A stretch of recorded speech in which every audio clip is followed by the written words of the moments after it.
So we're doing a task on a 761.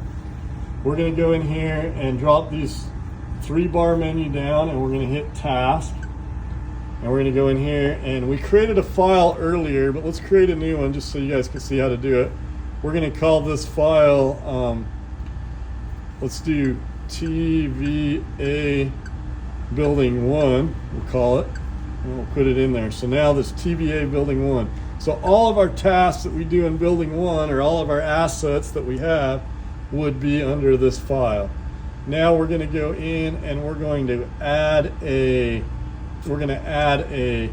unit, and we say, okay, what type of unit am I doing? I'm doing a pressure transmitter. And we go in here and say, okay, last time I did a pressure transmitter, it was TVA 250. Maybe we want to stay with TVA 250. That incremented that. If you guys noticed that, it added the 1, or maybe I hit it wrong last time.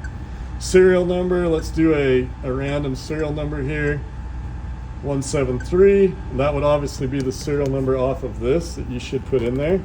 Model number, we're going to do a rose mount, so we're doing MT rose mount transmitter, and we could put 3051, right? That's basically what we're doing.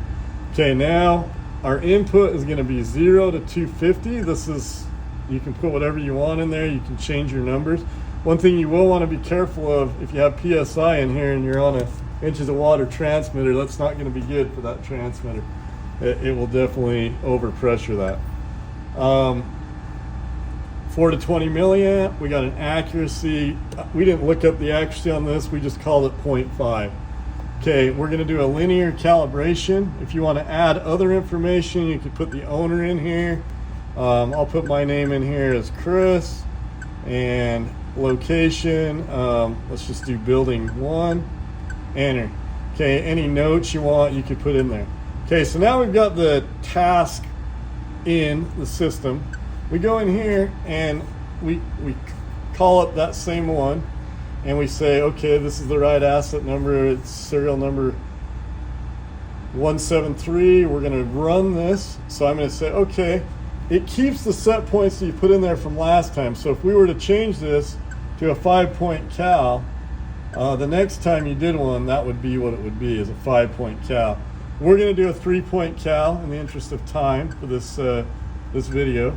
We're going to do 1 cycle. We're going to do a round trip. We're going to dwell for 5 seconds. All these have, you can change them to whatever you want. Now we're going to say, okay, we're done with this. Now what I'm going to do is I choose the module that I'm going to use. We're going to use the low pressure module, which is the one it's recommending. We're going to use that. We're going to do a 2-wire with loop power. It's all set up, but if it wasn't, say with that, we need to do it with. So we choose that one. We're using a 24 volt power supply, and we're going to go start this. Now this shows us how to connect it. It looks like it's already reading. We're going to go ahead and press play. Now you have a choice whether you want to do automatic or manual. Since we're collecting all this data through the HART system, we can do this automated.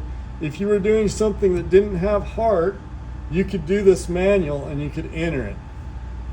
And so that might be a good solution for those field ones. You could try doing it that way as well and see. We're going to do automated. Okay, so now what it's doing is going to the first point. It's going to take that first point. As you can see, it just got stable. It turned green.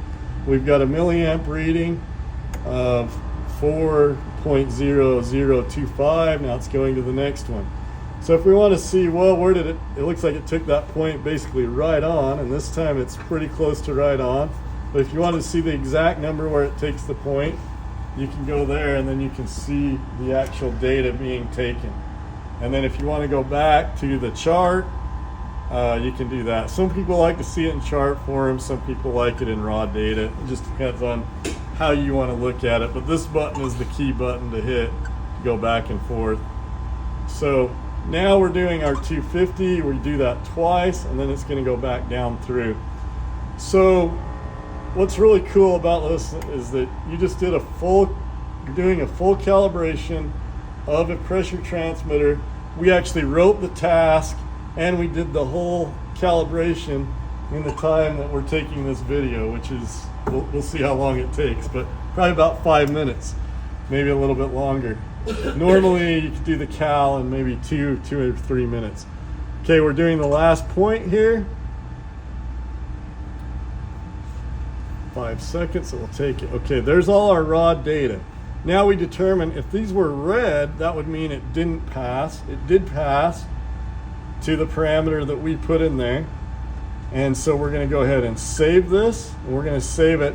We have choices here. We can put the operator, if you want to put your name in here, that you're the one that performed the test. You could put the humidity and the temperature if you have that. If not, you don't need to worry about it. We've actually got this in C. If we want to change this to F, we're going to do as found and as left, or both. So you have to drop that down on this one. On the other one, it was right there.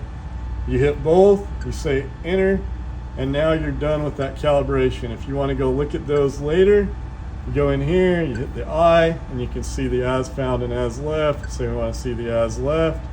There's all our data. Now at the end of the day, we go dump this into our database and we have it saved for whatever auditor or person that questions something needs to see.